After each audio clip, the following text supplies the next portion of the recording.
Porque estamos viendo con estupor una situación que se está planteando en la ciudad de Buenos Aires a través de la gestión de Jorge Macri, que es la intención concreta del gobierno que para el próximo ciclo lectivo del año que viene va a haber, si no me falla la memoria, ahora seguramente nuestra entrevistada nos lo va a aclarar con mayor precisión, pretenden cerrar 150 grados, 150 aulas en escuelas públicas, y hasta se ha planteado el cierre de una escuela en la zona de Paternal también.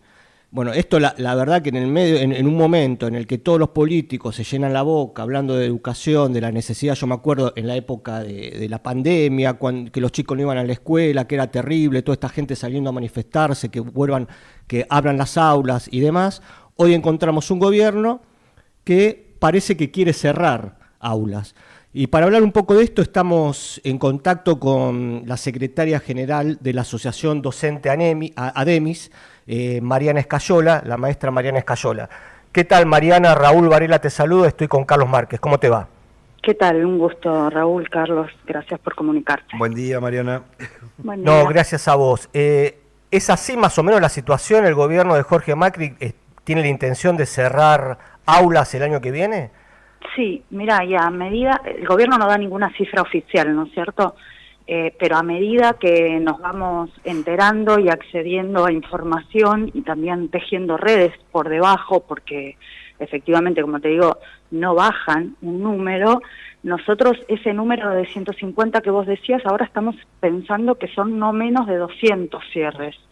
Yo te haría un promedio de 20 escuelas, claro, ¿no es cierto?, en la ciudad de Buenos Aires, que el gobierno pretende cerrar para el año que viene.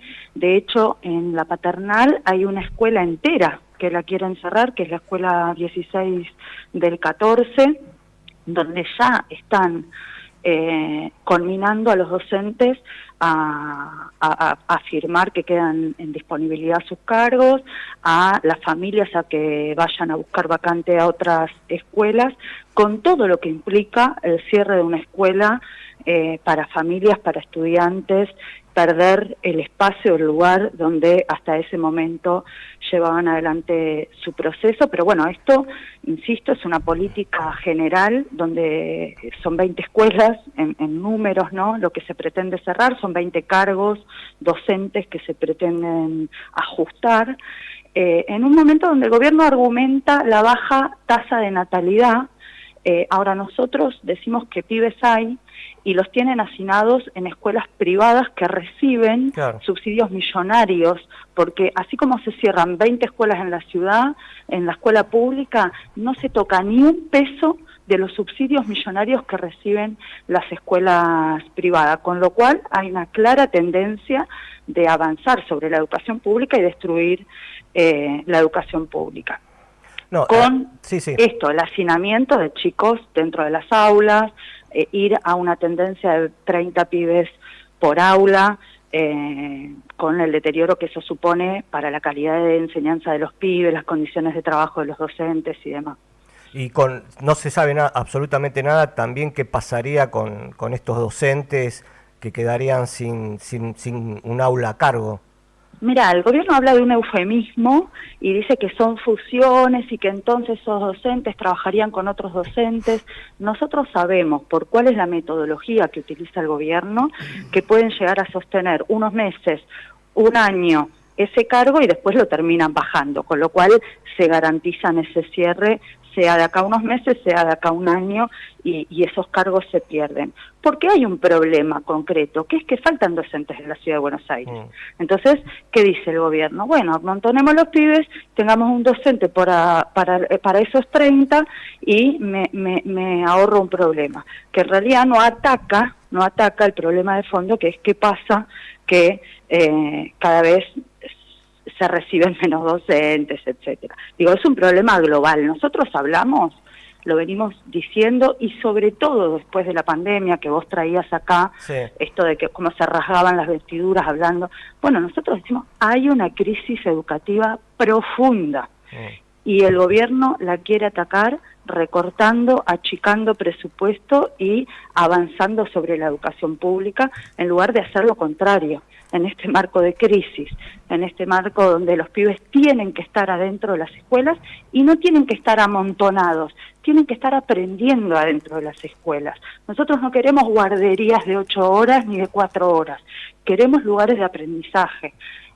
Y eso es lo que está en debate cuando el gobierno deteriora las condiciones en las que se está en las escuelas y pretende este cierre indiscriminado de cursos. Tenemos chicos incluidos en las escuelas, 4 o 5 chicos en un aula que ahora los quieren poner de a 30, todos locura. Juntos. No, además sería una oportunidad, si es verdad que hay menos demanda de educación, es una buena oportunidad para tener 10, 15 chicos en el aula, para que los docentes puedan trabajar como corresponde, para tener una educación un poco más personalizada y no esto de estar metiendo chicos hacinados en aulas de 30, ¿no? Que además hay que ver otra situación, el estado en el que están las escuelas, las aulas que no están en condiciones de recibir tantos chicos y demás, ¿no? Y lo que implica para un docente hoy en día estar frente a 30 chicos todos los días, ¿no? Sí, si a eso le sumamos que además ese docente trabaja 2, 3 cargos para poder llegar a fin de mes, ni hablar. Pero yo soy docente hace más de 20 años. Recién el año pasado tuve la oportunidad de tener un grupo de 15.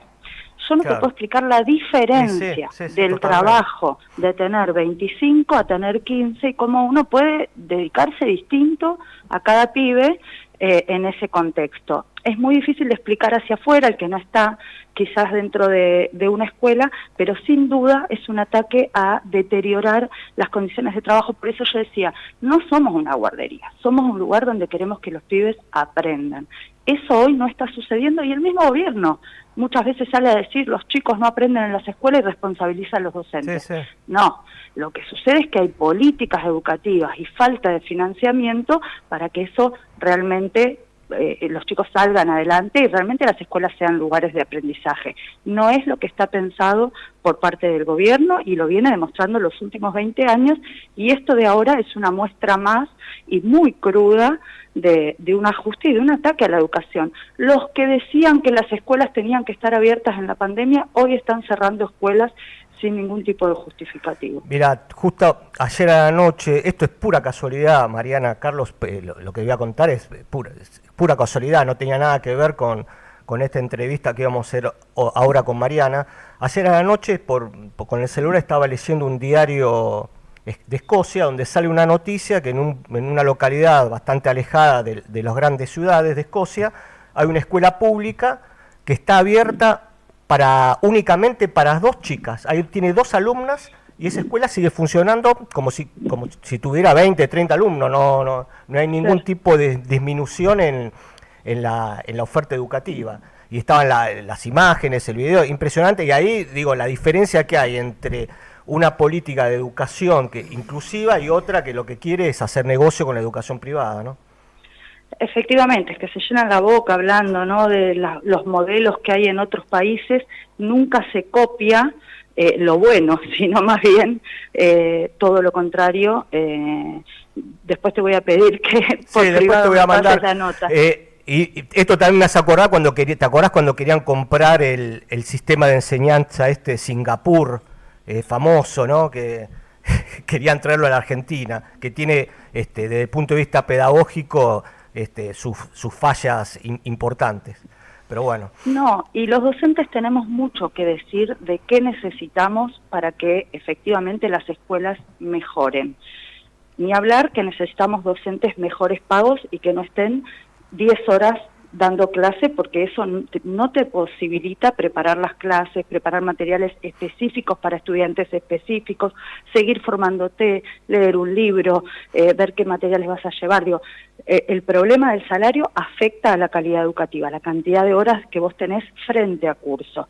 Por otro lado, la cantidad de alumnos por aula, esto que discutimos en relación al cierre. ¿Por qué no aulas de 15 estudiantes con pareja pedagógica para poder ayudar a aquellos que les cuesta un poco más, que necesitan más apoyo, para poder dividir la clase en algunos momentos, para tener dos miradas sobre esos estudiantes.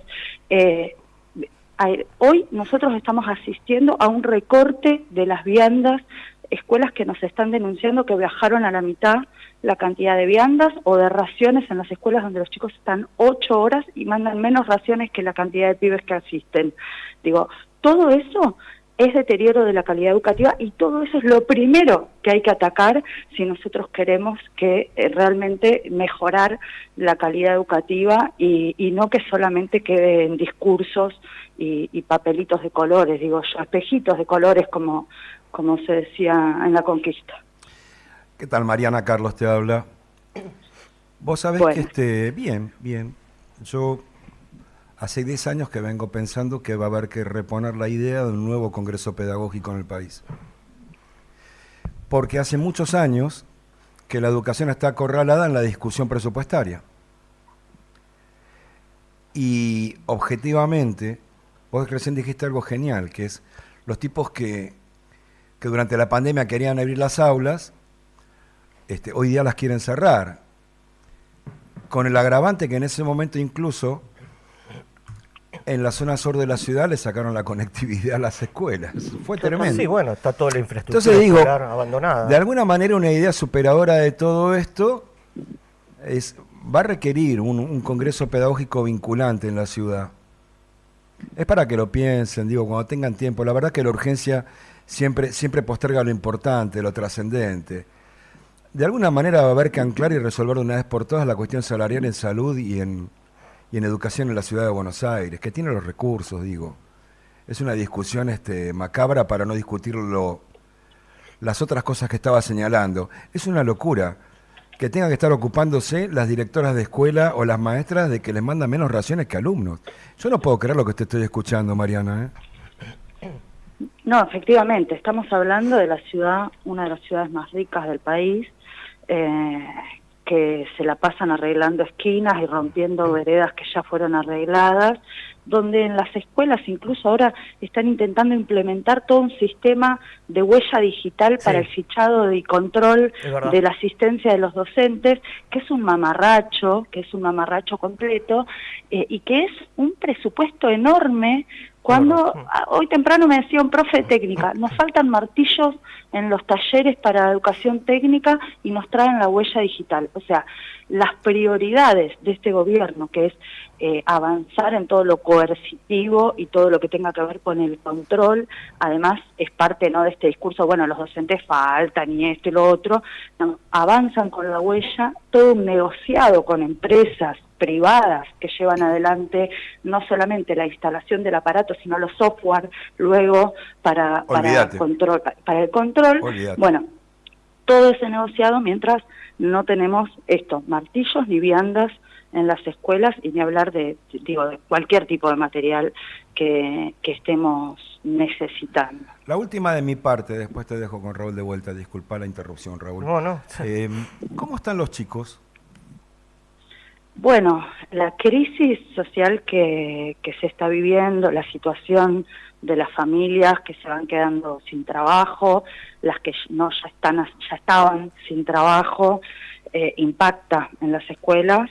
Los pibes, vienen contentos a la escuela porque es un lugar que los aloja, pero la verdad que vienen con hambre, vienen con necesidades, vienen con preocupaciones, ni hablar cuando hablamos de adolescentes que tienen otra conciencia sobre lo que viven. Se ve una situación muy preocupante porque los pibes no ven salida, porque no ven alternativa y porque, insisto, esta política de tenerlos ahí simplemente es una estafa que le están haciendo a las familias, a los pibes, a su posibilidad de futuro, y en un contexto donde está muy difícil y todo recae sobre los docentes porque no hay política. Mira, yo veía hace 2 días la ministra nos manda un mail donde muestra cómo mejoró el tema del uso de los celulares en las escuelas por unas encuestas que ha alargado. Es una mentira. Es una mentira completa que ha mejorado, que hay políticas. Los pibes no están bien, los pibes de secundaria no están bien, los pibes chicos no están bien, a pesar de que en las escuelas siguen sucediendo cosas maravillosas, pero solo por el trabajo de los docentes, porque del gobierno no depende, y que si miramos los números macros, sí, nos vamos a asustar. Estamos asustados con el post-pandemia del que no hemos podido levantar cabeza, y nos vamos a asustar de acá a unos años con la realidad que tenemos si esto no se aborda de manera urgente e integral, como recién decíamos. Será un congreso pedagógico, será lo que tenga que hacer, pero acá hay que plantear una discusión de fondo sobre educación, porque Claro si que no sí. realmente va a ser muy, muy preocupante, y la realidad de los pibes es muy preocupante. Esta semana Demis estuvo encabezando varias actividades, me acuerdo por Caballito, frente a la Escuela Primera Junta, frente al Normal 4, semaforazos para poner en conocimiento de la población lo que está pasando con docentes y familiares de estudiantes. Ademis está haciendo estas actividades, estas movilizaciones, sola, o hay acompañamiento de otros gremios docentes, como por ejemplo UTE. Mira, lo estamos solos, no, porque por suerte acompaña a la comunidad, o sea que son Sí. De docentes y de la comunidad, y está habiendo una respuesta importante, y nosotros creemos que va a ir aumentando a medida que va contagiando esta posibilidad de resistir, y de escuelas donde concretamente a partir de la organización de los docentes y las familias se logró frenar el cierre, con lo cual la expectativa es un montón. Con respecto a la UTE y al resto de los sindicatos de la Ciudad de Buenos Aires, es realmente preocupante, y la verdad que esto no tiene que ver con una chicana ni con nada, el nivel de cogobierno que están teniendo con el gobierno de la ciudad. Un gobierno que incluso viene de haber perdido las elecciones, de haberse fusionado prácticamente con la Libertad Avanza, que donde aparentemente el barco no se sabe muy bien para dónde va después de las últimas denuncias de las coimas y demás. Ese gobierno deteriorado es llamativo como el resto de los 16 sindicatos de la Ciudad de Buenos Aires viene avalando uno por uno todas estas políticas de las que venimos hablando. No se entiende si no es por una connivencia cómo logra el gobierno sostenerse a pesar del repudio que hay por abajo. Así que es lamentable, y esperamos que reviertan en algún momento esta situación, porque es ir contra las escuelas, contra la educación pública, y esto lo están pagando los hechos, porque hoy la docencia está muy desilusionada del rol que vienen cumpliendo, particularmente la UTE. Clarísimo. Te hago la última pregunta. ¿Cuáles son los próximos pasos a seguir? ¿Están en contacto con, por ejemplo, con la legislatura de la ciudad, con diputados nacionales de la Ciudad de Buenos Aires? ¿Tienen pensado recurrir a la justicia para frenar este intento del gobierno de Jorge Macri? Sí, estamos, digamos, abriendo todas las instancias, las jurídicas, las legislativas y las callejeras, digamos, y de coordinación, además, con todos los sectores, con estudiantes, con docentes, con familias, con cooperadoras. Esto se está poniendo en marcha, y apostamos a seguir, a preparar, digamos, nuevas acciones. La de ayer en Acoite y Rivadavia fue muy importante, fue una importante actividad con mucha presencia.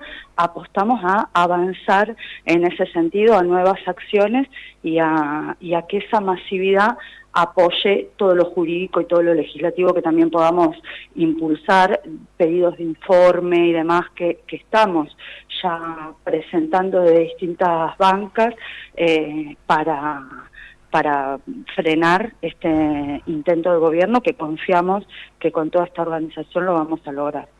Bárbaro. Dije la última, pero quería hacerte una consulta más, disculpa. No.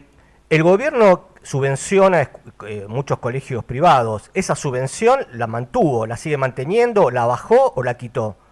No, se mantiene exactamente igual, no se tocó un peso, pero si uno piensa que año tras año el presupuesto para educación se reduce mientras se mantienen intactos los subsidios a la educación privada, entonces en realidad se aumenta, claro. ¿no es cierto?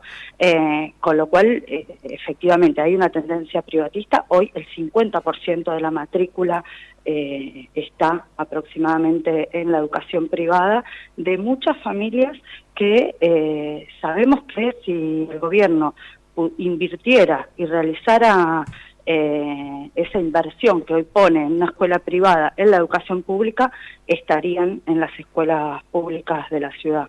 Sí, además la clase media tiene que entender que la educación privada, y esto me consta porque vengo de una familia de docentes por todos lados, la educación privada no es mejor que la pública. No, Hay una totalmente. mentira, hubo una campaña de hace décadas, yo creo que empezó fuerte en los 90, de desprestigio hacia la educación pública, diciendo que los docentes hacen paro, que es un desastre todo, que es mentira. No conocen la calidad que tienen los docentes de la educación pública, cuando en la educación privada hay docentes que no son docentes que están dando clases, por ejemplo, gente que no es recibida, que no se ha recibido nunca y sigue dando clases, cosa que no pasa, por ejemplo, en la educación pública. Pero bueno, algún día, capaz que la clase media ahora, como se está empobreciendo, va a tener que volver a enviar a sus hijos a la educación, al sistema público, y verá ahí lo que es la realidad, ¿no? Bueno, esto corre por mi cuenta.